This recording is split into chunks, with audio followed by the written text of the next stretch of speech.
A professora Ana irá fazer algumas considerações de antemão. Eu acho que não precisa nem de microfone, né?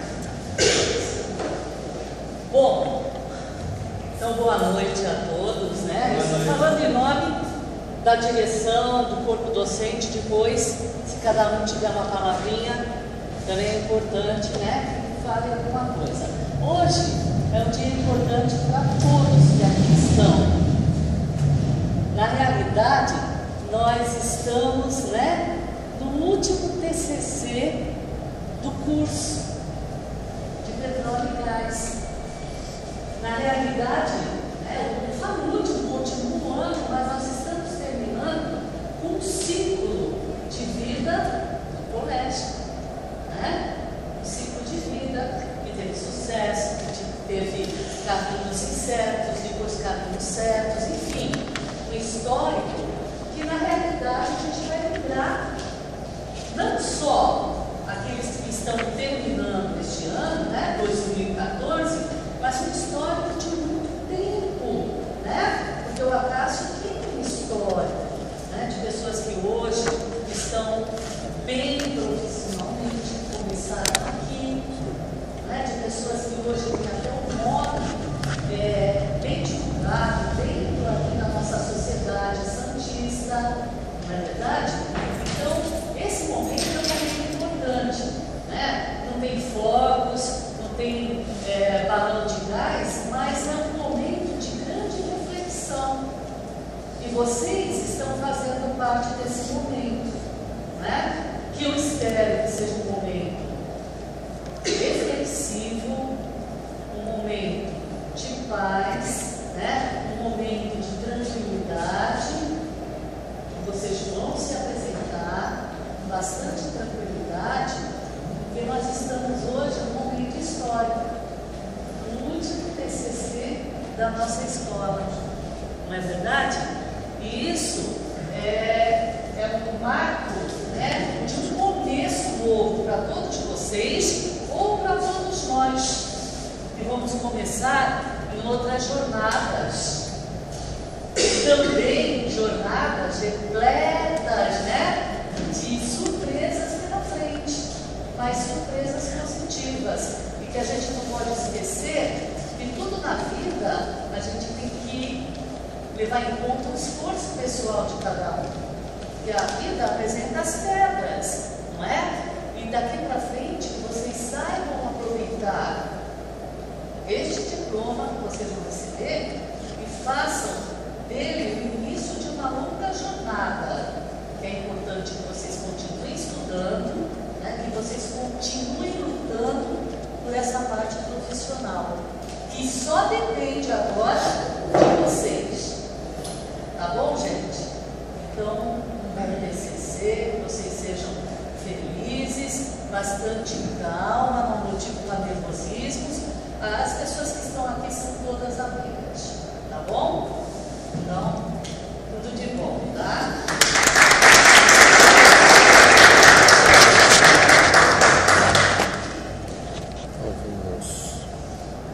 Professor, você quer falar algumas palavras de antemão? Primeiro, agradecer a professora Ana, que foi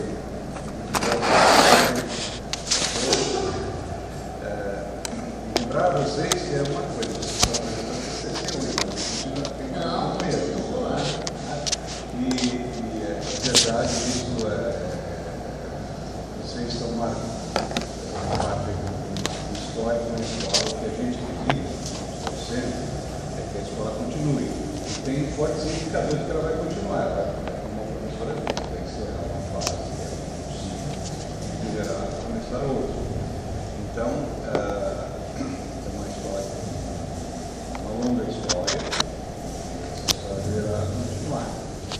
Ela nem começou nesse prédio, esse projeto de 1963, foi quando terminou com os anos 69, e a construção terminou em 69, desde todo esse tempo, mas antes disso já funcionava. Então, é uma longa história. Nós já recebemos aqui nessa sala, chamada sala de projeção, aqui, os primeiros mobiliários milhares que vieram já comprados pela rede Paula Souza.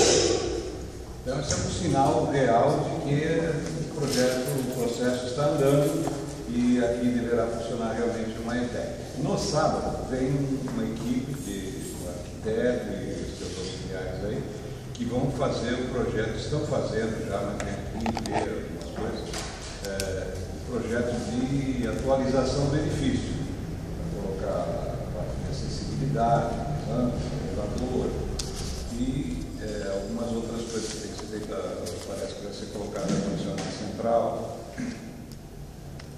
Então, já dentro de um padrão mais moderno, né? E que a gente espera que também haja investimentos na parte de equipamentos. Numa reunião que eu participei em São Paulo, com o pessoal da Paula Souza, ainda no ano passado, eles pediram toda a documentação relativa aos cursos daqui, em especial para o curso de petróleo, e depois me pediram que fizesse uma proposta para os laboratórios de petróleo, porque eles não têm esse curso. Então eu apresentei a minha sugestão, né, para isso. Isso também eu entendi como mais um sinal de que eles pretendem continuar com o curso. Nessa reunião foi falado, inclusive, que caso garantido que, caso fosse continuar o curso, ele seria implantado não só aqui, mas também em Caraguatatuba e talvez em São José dos Campos. Okay? Então, é importante que vocês levem até o final, importantíssimo para vocês, né? E para todos nós. Um aluno que desiste dessa turma é 10%. Isso é uma evasão muito alta. Então, nenhum de vocês deve querer fazer parte, nem nós queremos, que tem uma evasão tão alta. Então, se unam, se um começar a faltar, vá buscar em casa, um por todos, todos por um aí, é muito importante. Uma turma pequena, mas tem que ser coesa, unida e levar até o final essa história bonita da escola, ok? Muito obrigado, então, sucesso para vocês. Professora Raquel, caso queira fazer algumas suas. Não? Então vamos aos TCCs. Por favor, para apresentar o título Sustentabilidade com Planejamento, por favor, o aluno Felipe Fuji. Boa sorte.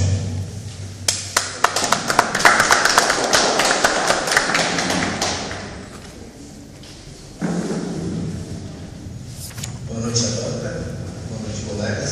Meu nome é Felipe. Eu vou dissertar sobre sustentabilidade com planejamento no setor do petróleo. Inicialmente, gostaria de falar que esse trabalho é focado nas empresas petroquímicas, mas também pode ser abordado na administração pública, que é um tema bastante novo, né? Mas que todo mundo vê com outros olhos. O que seria a sustentabilidade em si? Muito apegado ao meio ambiente, né? Utilizar os recursos naturais moderadamente, de forma sustentável, como o nome diz, com muito planejamento, sem atacar o meio ambiente, sem agredi-lo.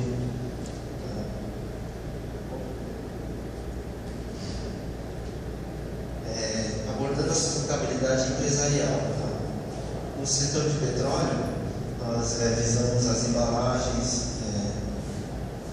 as emissões, né, de gasosas, poluem a meio ambiente.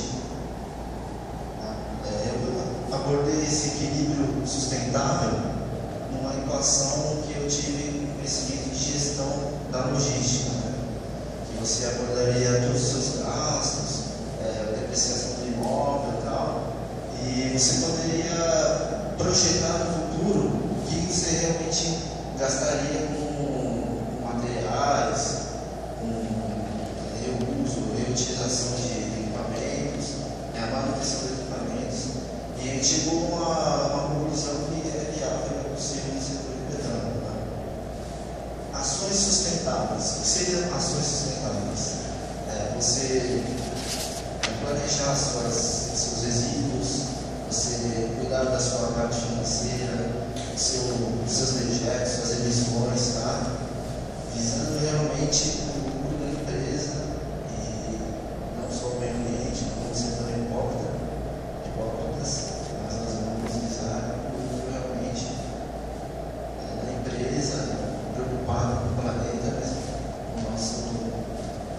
futuras gerações, a nossa manutenção da empresa. Eu tive como exemplo a ExxonMobil, né? O nosso trabalho realizado, nós temos uma planilha da produção, né, dos gastos da empresa, com as taxas, com tudo que eles, como líderes no ramo petrolífero mundial, eles gastam, quais são as peculiaridades deles, eles têm os processos deles, no site deles ele viabiliza o que eles fazem, eles dão publicidade aos seus atos. Né? E a segunda agora no ranking mundial, né, uma empresa com valor agregado para segundo lugar, né, perdeu no ano passado, e no setor petrolífero ele é o que está liderando mundialmente, atualmente. Né? Esses 550 milhões e 700 mil dólares são os gastos que ele tem com produção, com taxa elétrica, taxa de água, manutenção, suas peças e tal. Eles botaram isso tudo, eles publicam, isso é interessante, você pode consultar o que esse sistema está. Chegamos a esse valor, né? Então eu tive uma ideia, juntamente com a Petrobras, pensando na iniciativa privada, pensando na nossa iniciativa privada, de melhorar gastos, reduzir gastos, ter uma manutenção futura, planejar, dar 10 anos à frente, 10 anos à frente, não só reduzindo gastos com o pessoal, planejando, reutilizando, eliminando desperdícios, pensando racionalmente o que a gente poderia fazer para aumentar nosso lucro, aumentar o poder aquisitivo. Aqui está um gráfico das suas taxas de produção, seus impostos, as taxas que pagam em água, luz, mais ou menos o desperdício que seria. Tá? Ele chega montando um montante de 35 a 40 milhões de dólares em impostos, produção, taxa de água, taxa de luz. Isso com planejamento, reformulando processos, você pode viabilizar. E como ele atua em 60 países e ele é aglutinado em 150 empresas, você pode ver que ele tem um gasto milionário, né? Se você encurtar esse gasto, você pode chegar ao valor de empresas pequenas ou empresas de médio porte nacionais. Então, isso na Petrobras também, se eles estudarem logisticamente, reutilizarem as despesas de energia, investirem realmente nessa visão futura, nesse projeto futuro, podemos encurtar e podemos crescer até muito isso. Vou falar um pouco da logística reversa e a logística do lixo produzido. A logística reversa, como todos sabem, é você pegar o seu dejeto, o seu resíduo, reutilizar para reformular sua composição e implementar novamente na produção, indústria da manutenção, na produção do que você está fazendo. Grande foco na logística reversa que ele é muito global, né? Então pode ser os dejetos do lixo, os dejetos da água, os dejetos do esgoto, os gases emitidos futuramente como abordado no capítulo seguinte, são os gases, são os efluentes, né? Que são jogados desperdiçados. Eu tive contato no exterior e eu sei que em cada casa o lixo é separado todos os dias, os dejetos da pia, do lado, parece uma coisa piegas, mas é indignante ver o que é feito no Brasil. Os governantes não têm preocupação nenhuma com as taxas pagas que poderiam ser reduzidas ao poder aquisitivo de todos, tá? E diretores também despreocupados, tá? Que poderiam aumentar a participação do lucro, várias coisas que poderiam ser feitas, uma pequena preocupação com uma coisa já utilizada há anos em outros países mais envolvidos, que a gente não faz, não sei porquê, ou por falta de vontade política, ou por falta de planejamento mesmo. A logística do lixo produzido. O lixo, ele deve ser separado, né? Tem uma ideia esdrúxula assim, vamos descartar, a coleta municipal pega, aquela coisa nossa que a gente tem todo dia. Mas não. Separação, reutilização. Nós temos usinas já no exterior, ou nos Estados Unidos, no Japão, que já reformula e 100% é reaproveitado. Nós temos esse número em garrafas PET e em alumínio. É um número impressionante. Mas uma empresa também deveria ser englobada nesse custo logístico, para que, de forma que você não precise readquirir a matéria-prima, você já reutiliza o que você usa, então você é autossustentável. Então, uma solução para o uso logístico do lixo são essas usinas, que na implementação pode ser até um pouco cara, mas você viabiliza sem operador, automático. Você pega o lixo e ele já sintetiza por flotação, decantação, lixo in natura. O que é orgânico, ele decanta, o que é leve suspende, ele já tem um eletroímã, está apresentando o PCC também. É uma ideia, uma sugestão, tanto na administração pública quanto na empresa privada. Principalmente aqui o foco na empresa privada. É uma coisa que ninguém se preocupa, que o acionário vai continuar mesmo, mas no final do exercício financeiro, provavelmente seja uma brecha de investimento que a gente tem. A SC Johnson é uma empresa situada nos Estados Unidos, no estado de Wisconsin. O que ela faz? Além de ajudar no seu desperdício, ela também gera energia para a própria cidade. Então, ela situada na cidade, ela ela incinera, né, o seu lixo, ela movimenta uma turbina, tá? Essa turbina deve ser dimensões menores, né? Com o próprio lixo da região metropolitana, ela sustenta a sua empresa e auxilia também na carga de taxas da própria população. Parece que não, mas uma taxa de 50, 150 reais por mês, isento, sem nada, você não paga 150 dólares, é um financiamento que você pode fazer num eletrodoméstico, num carro, ou numa viagem que você possa fazer, frequentar lugares melhores, tá? E também isso é realizado pela Prefeitura de Nova York. Tá? É feita uma usina imensa, ele é jogado in natura e movimenta essa turbina com a mesma ideia desses leilões, implementada pelos grandes ali, né? Então, seria uma ideia não só regional aqui na Baixada Santista, mas também na produção de petróleo e gás, com seus dejetos, com seus descartes, tá? O programa temático de saneamento básico. Essa lei 11.445 e o decreto 7.217, ela foi criada recentemente pelo nosso Congresso Nacional para alavancar o saneamento básico da região norte e nordeste, junto com os planos constitucionais que estão na Constituição do Sudão e Sudênia, né, que é o Plano de Desenvolvimento do Nordeste, e para cidades habitantes até 50 mil e até mais 50 mil habitantes. Tá? O foco vai ser na pobreza, tudo, né? Só que ela é vinculada às empresas. Por que eu botei ela aí? Ela pode ser feita uma parceria público-privada com empresas nacionais ou multinacionais que implementariam esse programa temático, reutilizando os descartes da cidade, não só da empresa mesmo, mas você ter uma água de reuso para a população e para a empresa. Os dejetos reunidos da empresa e também a população, formando todo para o crescimento produtivo da região.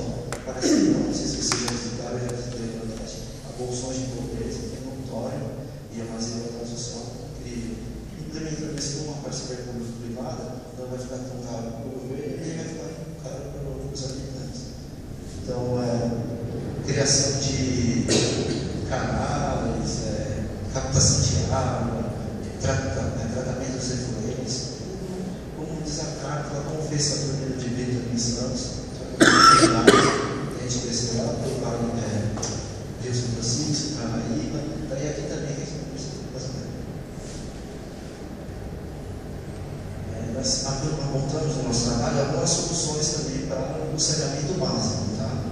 Dentre elas, seria o efluente unifamiliar, onde várias famílias depositariam no mesmo lugar. É um tema, como é que se diz, homogêneo, ultrajante, mas é um tema que precisa ser acompanhado, porque todo mundo precisa fazer suas necessidades. Então, as usinas, elas utilizam os próprios efluentes, eles processam, filtram, tem microorganismos, que é feito pela Sabesp mesmo, que já tem esse programa, só que nós poderíamos implementar, tem mais coisa onde está as multinacionais que operam nesse ramo. E é possível fazer o adulto, né? Sistematizando alguns setores da própria Petrobras. É um pensamento sistemático entre a produção e a manutenção. Né? No descarte do gás efluente, desses gases que sobem na produção, é feito o N2. Né? A gente sabe que a amônia serve para fertilizante. Então, esse composto aqui, gerado pelos nossos efluentes, das cidades, da nossa empresa, podemos ocupar um novo segmento sistematicamente com o petróleo. Por que não abrir um fertilizante junto com a iniciativa privada, que é a Petrobras, que é a empresa pública da Petrobras, ou a empresa privada, que é essa multinacional presente? Por que não? Você poderia sistematizar o efluente, a geração de gases, né, que futuramente eu vou apresentar para vocês, com um composto que é reutilizado. Mais uma indício de sustentabilidade. O dinheiro aplicado nos fertilizantes teria todos esses gastos de manutenção.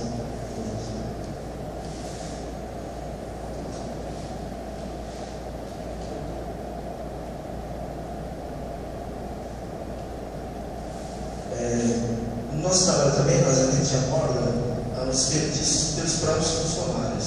Tá? Quais seriam eles?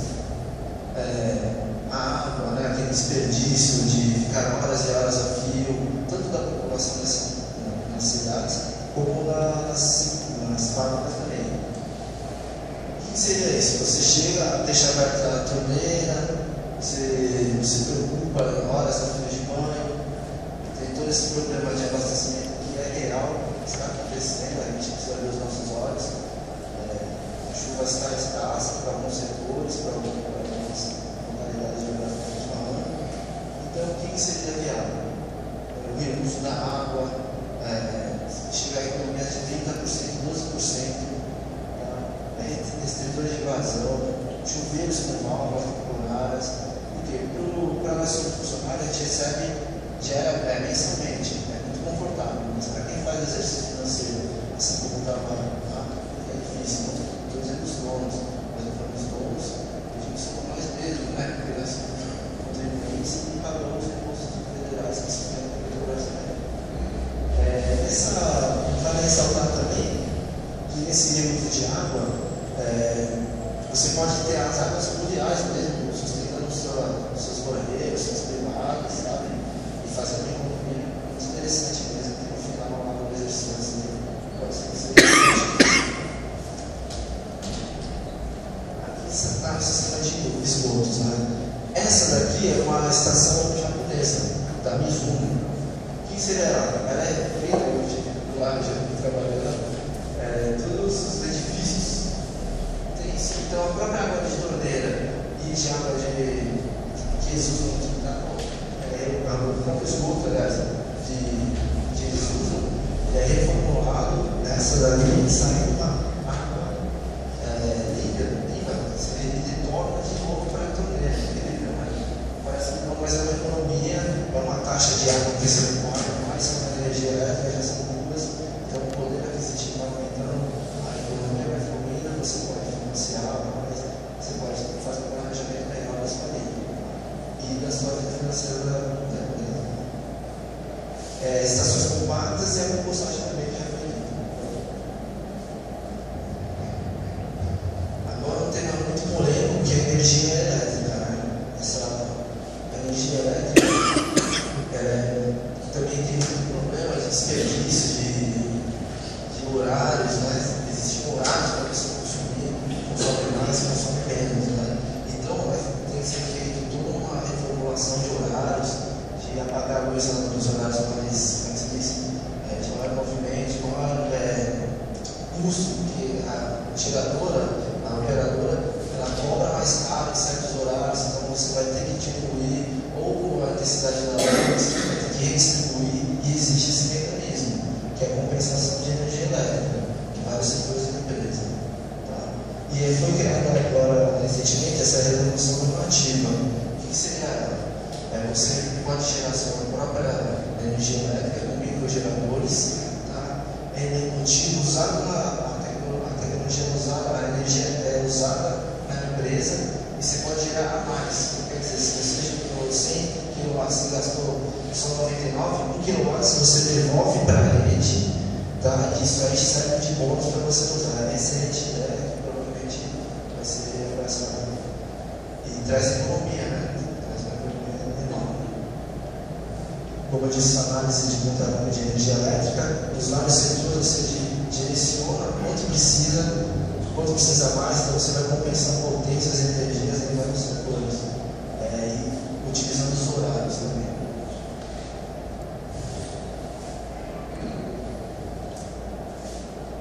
Então, mais uma vez dito, uma das soluções seria essa nossa resolução normativa, que você cria geração de eletricidade com microgeradores ou com esse kit solar fotovoltaico, que é muito utilizado no interior, né? Ele gera energia elétrica, e o que você receber de geração você pode devolver à rede, também, que é bastante ideia. Tem também os detectores de presença, né? Nas partes que ninguém usa, ele fica ligado o dia inteiro, aumenta demais os custos da empresa. Iluminar com refletor com sensor de presença.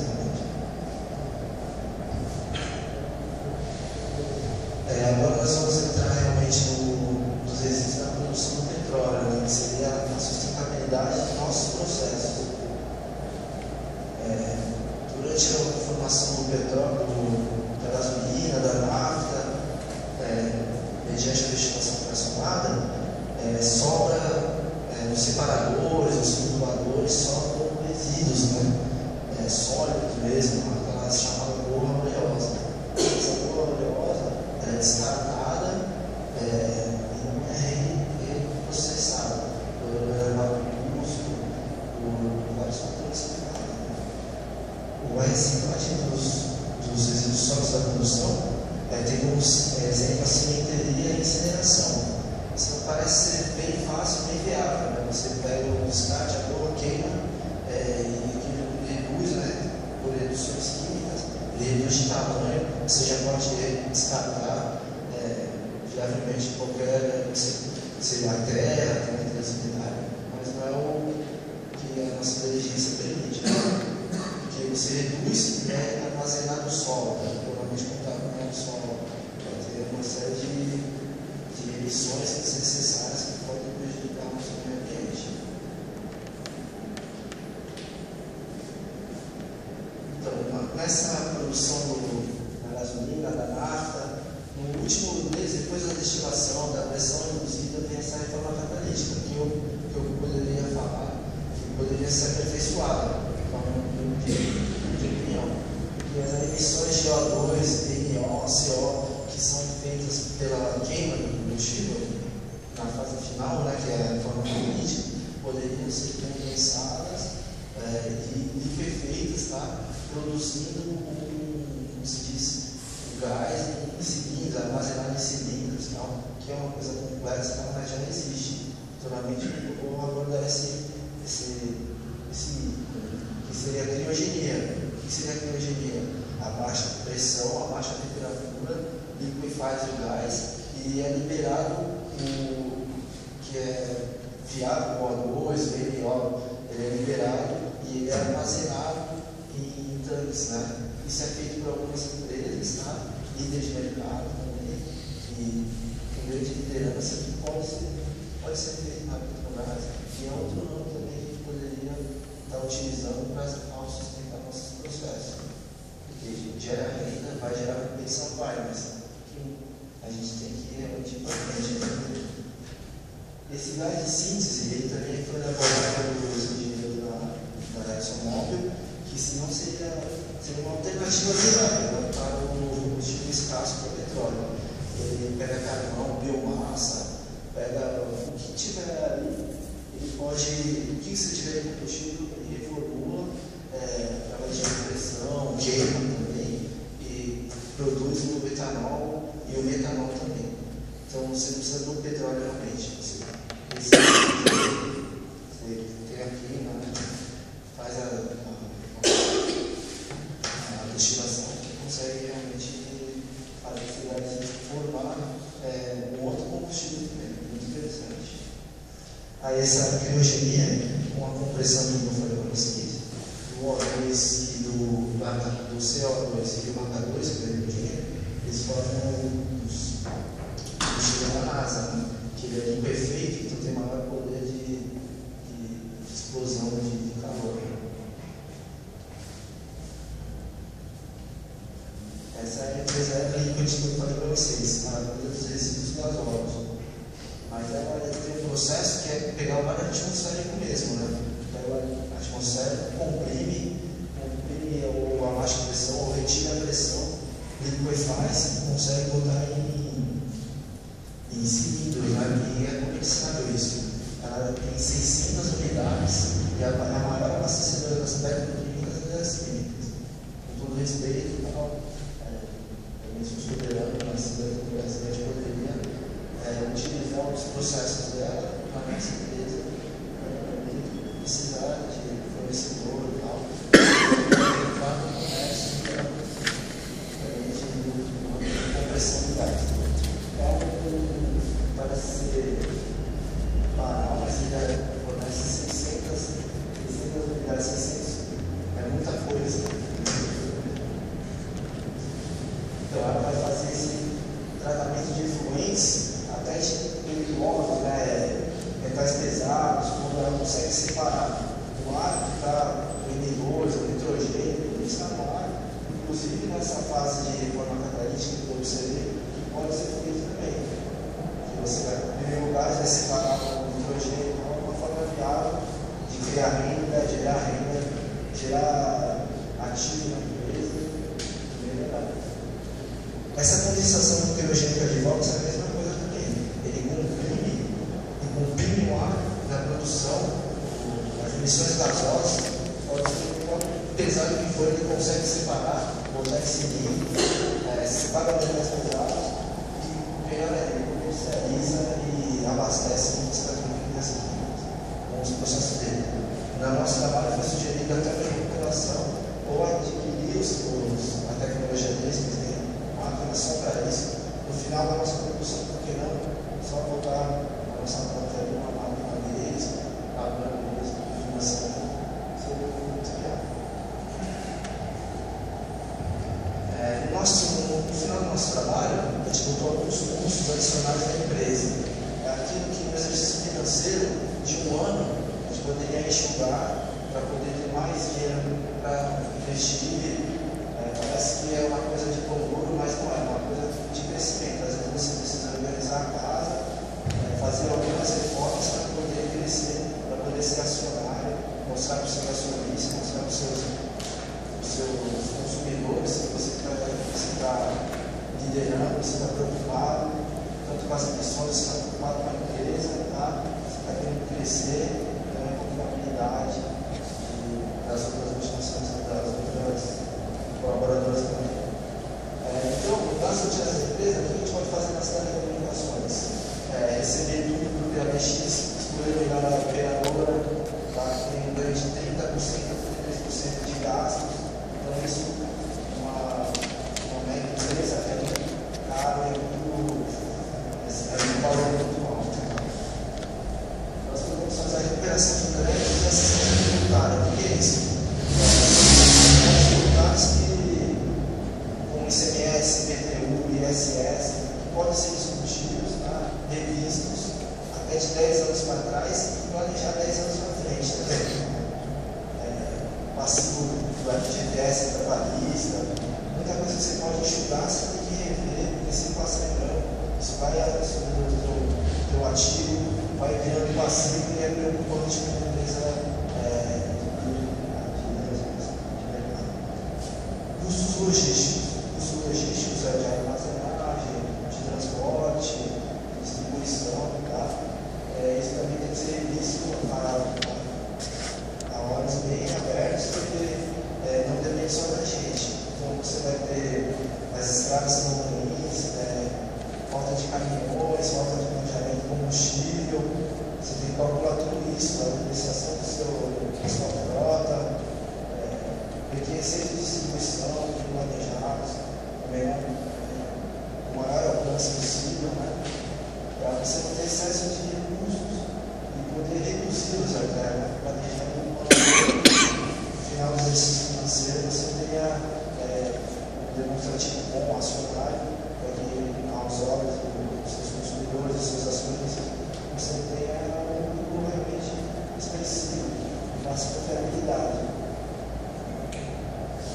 A fiscalização de estruturas de apoio, algo muito preocupante. Aí seria o TCU, a própria Justiça, a Justiça Federal. O que seria importante nisso, no nosso aspecto?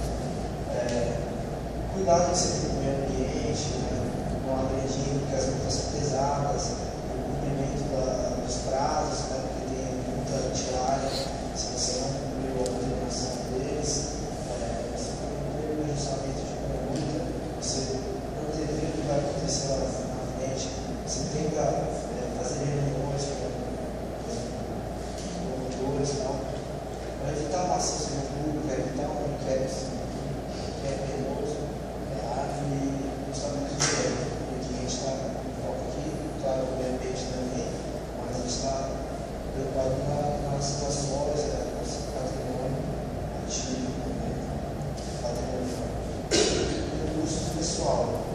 Pessoal que se investir na pessoa, você tem que treiná-los, você tem uma coisa-chave, mas você tem que cultivá-los, você tem que valorizar, motivacionalmente, para sempre apoiando. E fora os FGTS, a própria preocupação de acidentes, de prevenção de acidentes, isso também, as ações trabalhistas parecem que no final do exercício financeiro, se você não observar bem, eu já tive caso de processo com a família, que realmente não aparece só por causa das ações trabalhistas, que é o direito que a gente conhece, mas às vezes é muito abusivo e está com a iniciativa deles. Então, essa é a nossa conclusão. Eu queria agradecer ao professor Adriano, os colegas que já estão passando a gente. Nós não conseguimos terminar. Eu falo que eles perderam muito, porque aqui só professores de conta que nos ajudaram bastante. E em relação ao trabalho, eu acho que a afirmo que a sustentabilidade é muito positiva, porque se você tem processos que são atrasados em relação às outras, você vai ficando para trás. Se as outras estão fazendo uma coisa de reciclagem, reuso, preocupação com a imagem da empresa, acionário, de reutilizar, ser amigavelmente parceiro do mundo e do universo, a gente tem que começar a se preocupar, porque se a gente vai ficando para trás, alianças, amizades que são importantes para a imagem lá fora, inclusive investidores também, acionistas que estão preocupados com a gente, que querem saber onde vão investir e se assim não investir. Obrigado.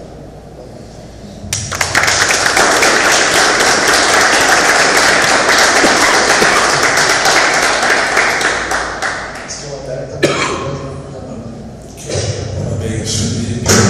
Ultrapassou o tempo aí 12 minutos, excedeu bastante, né? Mínimo de 20, máximo de 20 apareceu no TCC e todos já sabem disso, estão carecas de saber desde o módulo retrasado. Né? Então, tem que entender esse processo que não é fácil, porque atrasa os trabalhos anteriores e, consequentemente, a gente sai mais tarde. Não só nós, como vocês também. Isso gera um pouco de angústia por parte daqueles que ainda não falaram a sua parte lá no TCC. Bom, eu como orientador não tenho perguntas, eu fico feliz. Só uma crítica ao trabalho. Cuidado com os assentos, tá? A ausência de assentos, muitos, tá? Então tome muito cuidado. Prefaça isso em casa o quanto antes. E onde tem assento contínuo, não é para pôr assento com circunflexo, tá? Toma muito cuidado quanto a isso, tá certo? Quanto ao resto, parabéns, feliz é isso, professor. Bom, parabéns. Mostrando uma visão holística aí do problema da produção e do controle dos efluentes, do petróleo, fez uma visão geral disso, mostrou que estudou amplamente esse assunto. É bom que tenha jovens preocupados com isso e com conhecimento. Parabéns. Professor Alexandre. Não tem perguntas? Raquel? Não? Fala mais japonês, gostei. Fuji. Fala. Vai. Não? Então é isso. Dispensado, parabéns, sucesso.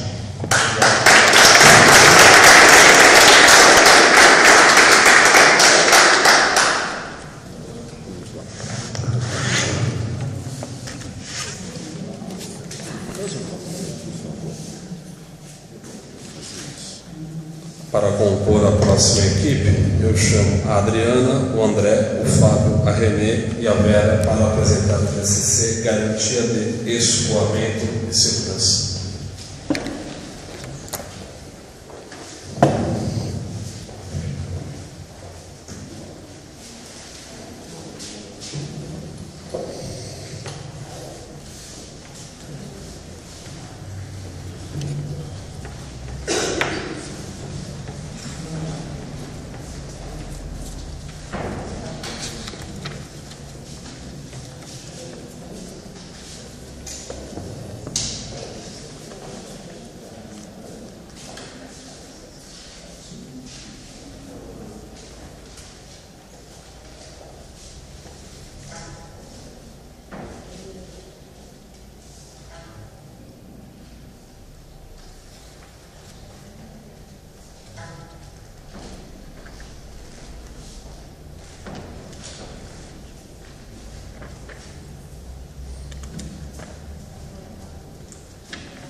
Estiverem prontas, só seguir. Pessoal, aqui para cá, por favor. Os quatro atrás, Vera à frente, por favor. Boa noite a todos, boa noite à banca. Meu nome é Vera. Eu e a minha equipe vamos apresentar agora o nosso TCC, nosso trabalho de conclusão de curso, cujo tema será a garantia de escoamento e a segurança nas operações petrolíferas. Eu vou apresentar a nossa equipe: Adriana Lima, André Mesquita, Renê Vanja e Fábio Alencar. Vamos iniciar o nosso trabalho falando sobre garantia de escoamento.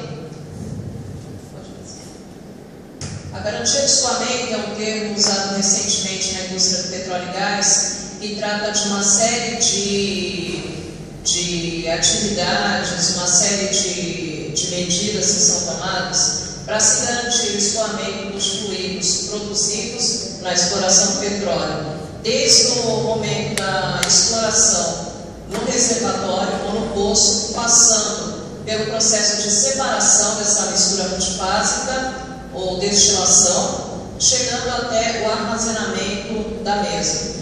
A gente entende então que se fala da mistura que contém água, óleo e gás, sendo que a água passa por um tratamento para reutilização ou para descarte novamente na natureza.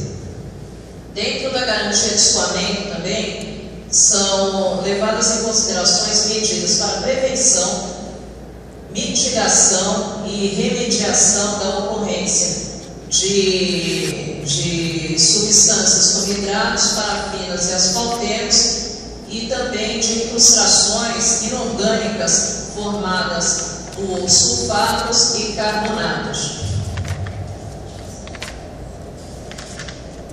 Nós vamos prosseguir então falando sobre alguns desses compostos. Nós vamos falar sobre os hidratos, sobre as parafinas, os asfaltenos, vamos falar sobre a constituição deles e também sobre as consequências da sua ocorrência nas instalações da exploração do petróleo e das maneiras também ou para prevenção ou para remediação dessa ocorrência. Lembrando que esse tema diz respeito à exploração offshore. A gente vai estar falando sobre ocorrências que se dão nas tubulações das plataformas de petróleo. E é um tema bastante interessante aqui no nosso curso técnico de petróleo e gás, porque é um curso também que visa formar pessoal para trabalhar na operação. Então, nós consideramos que seria importante que as pessoas conhecessem esses assuntos. Eu vou passar a palavra agora para a colega Adriana, que vai falar sobre hidratos. Boa noite, banca. Boa noite a todos. Então, veja bem, o que são hidratos, né? O hidrato, no latim, quer dizer gaiola. Então, a gaiola vem a ser, dentro da estrutura do hidrato, é um aprisionamento de moléculas, né? Onde há uma cavidade, aprisionamento de moléculas, onde há uma cavidade dentro da sua estrutura. Ele foi descrito em 1810, tá? Existem dois tipos de estrutura. Nós temos a estrutura tipo 1 e tipo 2. No caso da tipo 1 são 46 moléculas. A tipo 2 tem 136. Todas elas têm uma cavidade onde faz o aprisionamento do gás, dos gases, né?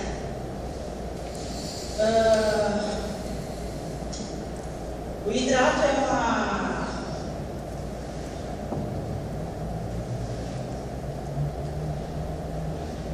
Desculpa. O hidrato é uma formação de... A formação do hidrato se compõe ao índice, aos componentes de moléculas de gás, de água, onde dá a formação de hidratos dentro das suas tubulações. A formação dele é quando ocorre a baixa temperatura e alta pressão, né? E quando atinge esse ponto, onde há essa formação do hidrato. Então, o ideal é sempre que haja passando dessa temperatura, uma alta temperatura, né? Para que ele não corra o hidrato dentro das tubulações. O que ocorre, as consequências do hidrato nas tubulações. Com a formação do hidrato dentro das tubulações, começa a ter um menor fluxo de fluido, no caso do petróleo, né? E isso ocorre uma grande parada dentro da produção, porque para poder destruir todo esse hidrato, para poder o fluxo percorrer com maior rapidez, né, para os processos continuarem, tá?